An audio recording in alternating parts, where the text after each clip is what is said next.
हमारे साथ केडियानॉमिक्स के फाउंडर सुशील केडिया जुड़े हैं, उनसे समझते हैं कि उन्हें बाजार का टेक्सचर कैसा लग रहा है। Sushil ji, good morning. Overnight पूरी दुनिया बदल गई, जैसा कि पिछले हफ्ते हुआ था। और डोनाल्ड ट्रंप साहब ने फिर कहा कि अब सीज फायर हो गया है। क्रूड कोलैप्स हुआ, 70 के नीचे आया और पूरे वैश्विक बाजार में ज़बरदस्त तेज़ी इक्विटी मार्केट्स में, और हम भी उसमें पार्टिसिपेट कर रहे हैं। कैसे देख रहे हैं आप इस डेवलपमेंट को सबसे पहले तो, और आपका क्या व्यू है मार्केट पर? पीसीआर से अनुरोध है चार्ट शेयर करें। मैं अपनी क्या बात कहूंगा, जो चार्ट कहेगी वो कहूंगा। जो क्रूड का ओवरनाइट कोलैप्स आ गया, अपनी पहले ही बात हुई थी, जब $64 का भाव आएगा दोबारा तो हम क्रूड लेंगे।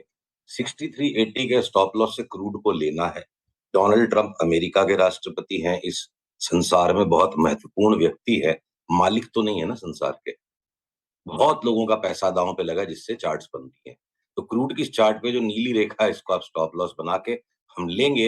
ये बात हमारी तभी हो गई थी जब 77-78 पे सारे लोग उछल कूद मचा रहे थे, क्रूड फट गया, क्रूड फट गया। हम बोले शांति रखो, 64 आएगा, लेंगे। आ गया, हमने लिया है। डिस्क्लोजर है, बहुत लोगों को सोशल मीडिया पे ना तरह तरह के एग्जाम्पल्स और पैरेलल्स क्रिएट करने की बहुत बुरी आदत पड़ी हुई है। हम अपने क्लाइंट्स के लिए काम करते हैं और टेलीविजन पे आके फ्री ऑफ कॉस्ट अपनी थोड़ी बहुत ओपिनियन शेयरिंग की ग्लिम्स देते हैं। तो हम वही बात करेंगे जो हमने अपने क्लाइंट्स को बताई है, क्योंकि where our money is there our mouth will be. बहुत पहले से कह रहे हैं 64 पे क्रूड लेंगे। आज आया, हमने अपने क्लाइंट्स को लेने के लिए कह दिया। अब आपसे बात करने का मौका मिल रहा है, आपको कह रहे हैं इस ट्रेजेक्ट्री में अगला पड़ाव मुझे 84 का दिखता है। तब तक 6380 का स्टॉप लॉस नहीं लगे और फिर 84 जाके वापस एक बार क्या पता 64 आए तो आए। इवेंचुअली इसको 100 के ऊपर जाना है। और भी गम है जमाने में, एक और सीज फायर हुई है। 10 सीज फायर हो गई, ये कहना अभी गलत होगा।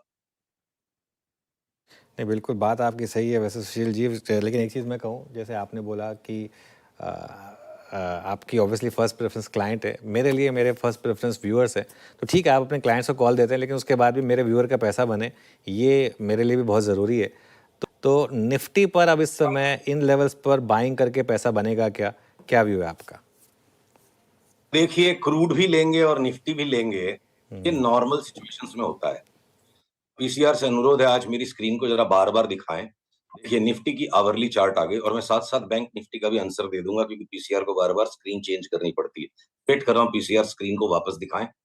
देखिए, निफ्टी भी लेंगे और क्रूड भी लेंगे, ये स्वाभाविक है नॉर्मल टाइम्स में, क्योंकि क्रूड रिस्क ऑन को रिफ्लेक्ट करता है। पर जब क्रूड स्कैर्सिटी ड्रिवन कॉन्ट्रैक्ट हो जाता है, जब क्रूड स्कैर्सिटी ड्रिवन कॉन्ट्रैक्ट हो जाता है, तो रिस्क ऑन और रिस्क ऑफ को बिटकॉइन बेटर रिफ्लेक्ट करता है। बिटकॉइन पे लगातार सेल के सिग्नल्स हैं, क्रूड पे अब लेने के सिग्नल्स हैं। निफ्टी की आवरली चार्ट कह रही है कोई सस्टेन्ड बुल मार्केट नहीं है यहाँ पे। हम साइडवेज रेंज में थे, जिसके अपर एंड पे आ गए। यहाँ से सेल ऑफ दोबारा नीचे आएगा। इस स्क्रीन की शेयरिंग को बनाए रखिएगा। बैंक निफ्टी ने देखिए ऑलरेडी एक ब्रेकडाउन नीचे दे दिया था और अब उस ब्रेकडाउन को जो सपोर्ट लाइन थी, अब वो रेजिस्टेंस की तरह काम कर रही है। 57,150 की स्टॉप लॉस रख के some times during the day, जब भी इनफ रैली हो चुकी होगी, हमें कोई ना कोई एक स्टॉप लॉस 57,150 का रख के बेचना है। ये हमारी एनालिसिस अपने क्लाइंट्स के साथ शेयर्ड है। 57,150 के ऊपर हम जब तक नहीं चलते 57,200 तक, 53,000 की आउटलुक है। और इसके साथ एक बहुत रोचक चार्ट मैं आपको दिखाना चाहता हूं Anuj. Nifty small cap 250 index divided by Nifty index, ये रेशियो चार्ट को हमने इंटरनली नाम दिया है फ्लाइट टू एडवेंचर इंडेक्स। जब तक बाजार बढ़ रहा था, फ्लाइट टू एडवेंचर इंडेक्स बढ़ रही थी। ये flight to adventure index last 7 दिन से ऑलरेडी नीचे आ रही है। निफ्टी साइडवेज चल रही है, स्मॉल कैप्स का अंडर परफॉर्मेंस आता जा रहा है। तो अब मैं आपको सबसे बड़े विरोधाभास की बात कहूंगा। फिर भी कम से कम 100 ऐसे स्टॉक्स की लिस्ट है जहां ट्रेडिंग बाइज भी है, इन्वेस्टमेंट बाइज भी है, जो हमने अपने क्लाइंट्स के साथ लास्ट 10 दिन में शेयर की। उसमें से मैं 15-20 स्टॉक्स की आपको ग्लिम्स दूंगा अगर आप पूछेंगे तो। जहां पे स्मॉल कैप में भी पैसा नहीं है, लार्ज कैप में भी पैसा नहीं है, पैसा है लार्ज कैप से छोटे वाले स्टॉक्स में। एफ एंड ओ की लिस्ट के अंदर में जो सेकंड हाफ के स्टॉक्स है, उनमें हर सेक्टर में से एक दो स्टॉक्स में बड़ी मूव ऊपर की है। बाकी ओवरऑल बाजार में चारों तरफ, दोनों तरफ पैसे लगने की ही सिचुएशन है। सुष्पा, जिनका आप जिक्र कर रहे थे, क्या क्या है आपके कन्विक्शन एरियाज में इस पर, स्टॉक स्पेसिफिक? कन्विक्शन तो देखिए हमारा हमेशा जीरो रहता है, क्योंकि हम कुछ नहीं है। तो कन्विक्शन रॉन्ग वर्ड है। कन्विक्शन वर्ड की आड़ में छिप के सो कॉल्ड फंडामेंटल एनालिस्ट बात करते हैं, जिनको फंडामेंटल्स भी आते नहीं है। कन्विक्शन कुछ नहीं होता है शेयर बाजार में, कृपया माफ कीजिएगा, मैंने आपकी बात का संशोधन किया। तो मदरसन सुमी में आज एक फ्रेश ब्रेकआउट आ गया और इसको यहाँ से कोई डिलीवरी लेके बैठने के इरादे से चाहे फ्यूचर्स में काम करे चाहे डिलीवरी में करे 50% तक की अपमूव इसमें दिखती है, इररिस्पेक्टिव की बैंक निफ्टी में 8-9% का करेक्शन और निफ्टी में 4-5% का करेक्शन लगता है। जीएमआर एयरपोर्ट इंफ्रास्ट्रक्चर में भी इस भाव से 50% तक का इजाफा लगता है। सब ओवरनाइट नहीं होंगे, 3-4 महीने का व्यू लेके यहाँ से ट्रेड में एंट्री करनी चाहिए। डिक्सन में भी अब यहाँ से 50% ऊपर तक की चाल शुरू हो गई है। डीमार्ट में जिसमें हमने 7,000 के भाव की फोरकास्ट की थी और एक रिसेंट करेक्शन पे नक्की किया था कि इसको ले लो 3700 के आसपास, वहां हमने कल अपने क्लाइंट्स को बोल दिया कि इसको एक बार के लिए हमने अर्ली एंट्री कर ली है, डीमार्ट से निकलो, क्या पता वापस 3600-3700 में मिले। कॉम्पटन ग्रीस वापस 50 से 60% तक की यहाँ से अप मूव स्टार्ट हो चुकी है और इसको यहाँ से 3 से 5-6 महीने के पर्सपेक्टिव पे लेना चाहिए। कंटेनर कॉर्पोरेशन जिसपे हम 4-5 महीने तक परेशान होते रहे कि जब जब ये घूमेगा लेना, अब इसका फाइनल डाउन ट्रेंड रिवर्सल हो चुका है और अप ट्रेंड बड़ा ही छदमी और कंफ्यूजिंग है। तो जहां देखिए बहुत बड़ी चाल बनने वाली हो जिंदगी में, मोहब्बत में, युद्ध के मैदान में और शेयर बाजार में, छद्म एक बहुत बड़ा हिस्सा है। चार्ट शुरू में छद्म करेगी। कंटेनर कॉर्पोरेशन पे वो कन्विक्शन, वो कॉन्फिडेंस और चार्ट पे क्लैरिटी 900 साढ़े 900 के भाव के बाद क्या पता बनना शुरू हो। पर आज की तारीख में भी आप वो टेलीस्कोपिक व्यू लेके चार्ट्स को एनालाइज करने के तरीके हैं, देख सकते हैं। हमारा इंटरनल कॉल है, कोई के पास 2 साल का धीरज हो तो कंटेनर कॉर्पोरेशन 2500 रुपए के भाव में बिकेगा और टाइम टू टाइम जब जब इसमें पुलबैक्स आएंगे हम इसमें और अक्यूमुलेट और बाई करेंगे। ये कॉल हमने कल अपने क्लाइंट्स को दे दिया। सीजी पावर 20-25% का ट्रेडिंग स्पर्ट है। एंजल ब्रोकिंग में एक बार 1000 रुपया और मिल जाए, वो आ गया रिवर्सल उसमें। अब जो 2 बड़े अडानी के स्टॉक्स हैं, देखिए अडानी के जो स्टॉक्स आज इजराइल के ईरान के वॉर खत्म होते हाइफा पोर्ट को लेकर के अडानी पोर्ट्स और अडानी इंटरप्राइज में सुरसुराहट है, वो सिर्फ एक ट्रेडिंग रैली है। आई थिंक एक सस्टेन्ड टॉप बन चुका है जो निफ्टी के करेक्शन के साथ साथ, वो दोनों हेवी वेट स्टॉक्स हैं, निफ्टी के वजन के साथ साथ वो घटेंगे। अडानी के जो 2 स्टॉक्स में हमें मोटा पैसा माल उठा के बैठ के बनता लगता है, वो है अंबुजा सीमेंट और एसीसी। दोनों में 50-50% तक की बढ़त यहाँ से दिवाली तक, दिवाली के बाद तक दिख सकती है। चंबल फर्टिलाइजर एक फर्टिलाइजर्स का स्टॉक है जो लगता है कि 570 के ऊपर निकला तो 800 तक रुकेगा नहीं। तो पतंजलि के फ्यूचर्स हैं, हम टकटकी लगा के बैठे हैं। जिस किसी दिन 2% ऊपर बंद आ जाता है तो या हो सकता है अभी इंट्राडे में वो चाबुक आ जाए, तो पतंजलि के अंदर लगता है यहाँ से 50% बढ़ जाएगा। ट्रेडिंग स्पर्ट है वो, पतंजलि लॉन्ग टर्म बाई और बाबा जी के मिरेकल्स हो जाएंगे, वो सब स्टोरी है। चार्ट के ऊपर है ही 2400 का भाव आएगा, हम बेच देंगे, कोई लॉन्ग टर्म स्टोरी नहीं है, ट्रेडिंग पंट है। तो इस तरह से चारों तरफ अलग-अलग सेक्टर्स में अलग-अलग स्टॉक्स हैं। आपके अगर आप फार्मा के अंदर भी देखोगे, डॉक्टर रेड्डीज में सेल सिग्नल है। अभी थोड़ी देर पहले मैं कोई से सुन रहा था 50 रुपए की बाई है, 50 रुपए हमारा स्टॉप लॉस है। हम 950 के लिए मंदी करेंगे डॉक्टर रेड्डीज को 50 रुपए के स्टॉप लॉस से। पर वहीं पे सन फार्मा में एक्सपर्ट है, लुपिन में बड़ा बाई आ जाएगा और आपके हो सकता है औरबिंदो फार्मा यहाँ से डबल होने की चाल किसी भी टाइम शुरू कर दे। वरुण बेवरेजेस हो सकता है ऐसे 720 रुपए की चाल आ जाए। हर सेक्टर में अब हिंदुस्तान लीवर ने बहुत दिन तक चुप्पी साध के रखी, अब हिंदुस्तान लीवर में यहाँ से 500 रुपया बढ़ने की टाइम आ जाए।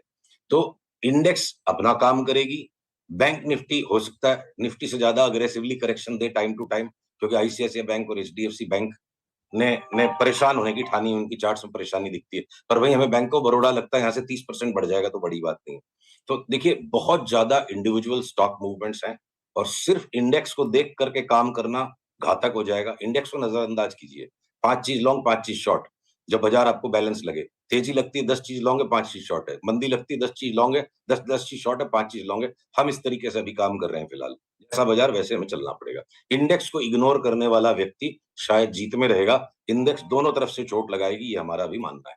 और ज्यादा ध्यान अगर डिलीवरी का काम करने की तरफ बनाएंगे, 3 से 6 महीने का व्यू लेंगे, buy today sell tomorrow, buy today sell 2 days later, ये सब जुआ खेलने वाले काम है। जुआ किसी का नहीं हुआ, निवेश कीजिए। मार्केट टाइमिंग बिल्कुल काम करती है।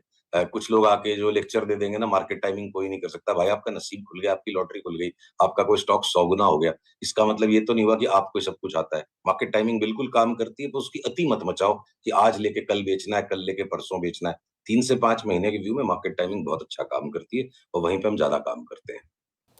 ओके, बिल्कुल। अच्छा, एक बात बताइए, अब यहाँ से अगर हम निफ्टी पर आज सपोज करिए क्लोज हो गए इस 25,222 जो हमारा रिसेंट हाई रहा है 25,250 इसके ऊपर, तो क्या ऑल टाइम हाई की तरफ जाने के सेंस बनेगी क्या? अगर आप शॉर्ट हैं फॉर एग्जांपल तो उसमें क्या स्टॉप होगा?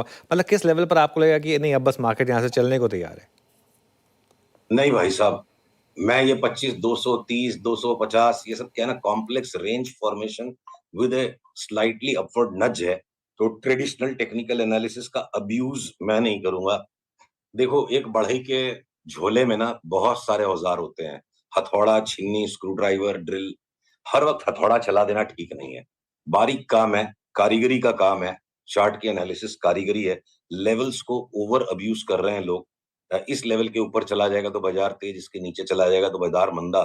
इसी बात की नासमझी के तो पैसे रिटेल प्रोफेशनल्स की जेब में देती है। तो मैं लेवल बेस्ड ट्रेडिंग, अभी निफ्टी जिस तरह के स्ट्रक्चर बना रही है, मैंने आपको चार्ट दिखा दी थी। मैं इंडेक्स पे तेजी करूंगा ही नहीं। अगर तेजी चल पड़ेगी तो मेरे को जो इंडिविजुअल स्टॉक्स आइडेंटिफाई किए, भेल एक मैं आपको बताना भूल गया, भेल में भी बड़ी तेजी स्टार्ट हो गई है। 20-25% तो इमीडिएटली बढ़ेगा। तो हम स्टॉक स्पेसिफिक तेजी करेंगे, स्टॉक स्पेसिफिक मंदी करेंगे। निफ्टी छद्म रच रही है।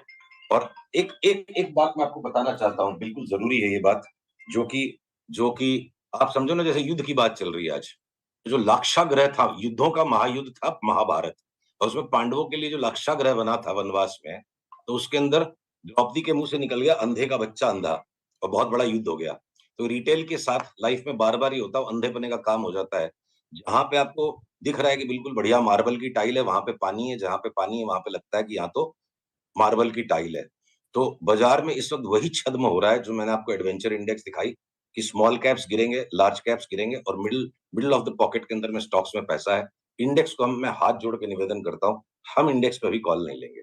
इंडेक्स साइडवेज चल रही है। आपका दोस्त जब नाराज होकर मुंह फुला लेता है, तो इतना शिष्टाचार हम रखते हैं ना यार, थोड़ा टाइम दो उसको, बोलने दो। बोल ही नहीं रहा, वो चुप बैठी है। इंडेक्स साइडवेज चल रही है 500 पॉइंट। इंडेक्स को बोलने दीजिए, फिर हम बोलेंगे। अभी हमें इंडेक्स पे कुछ नहीं बोलना है।